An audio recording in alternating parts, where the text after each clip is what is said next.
في الحديث القدسي قال الله سبحانه وتعالى: يا ابن آدم جعلتك في بطن أمك وغشيت وجهك بغشاء لئلا تنفر من الرحم، وجعلت وجهك إلى ظهر أمك لئلا تؤذيك رائحة الطعام، وجعلت لك متكئا على يمينك ومتكئا عن شمالك، فأما الذي عن يمينك فالكبد، وأما الذي عن شمالك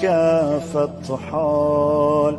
وعلمتك القيام والقعود في بطن أمك، فهل يقدر على ذلك غيري؟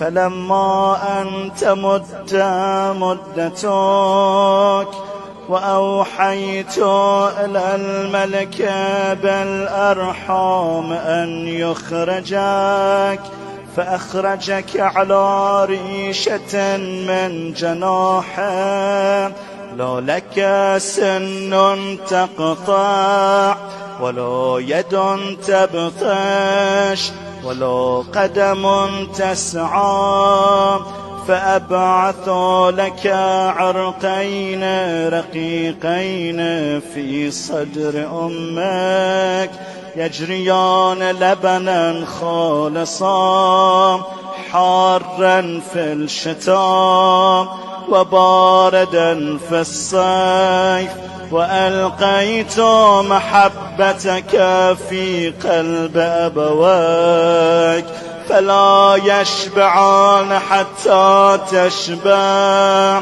ولا يرقدان حتى ترقد. فلما قوي ظهرك واشتد أزرك برزتني بالمعاصي في خلواتك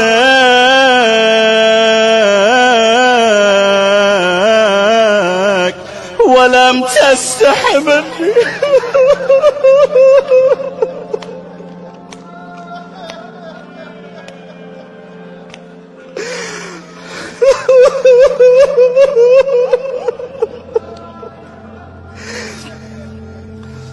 ومع هذا إن دعوتني أجبت،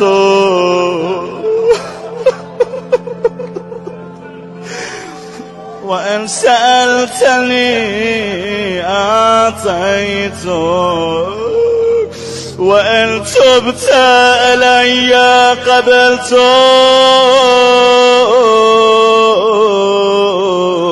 إلهي العافية، إلهي العافية، إلهي العافية.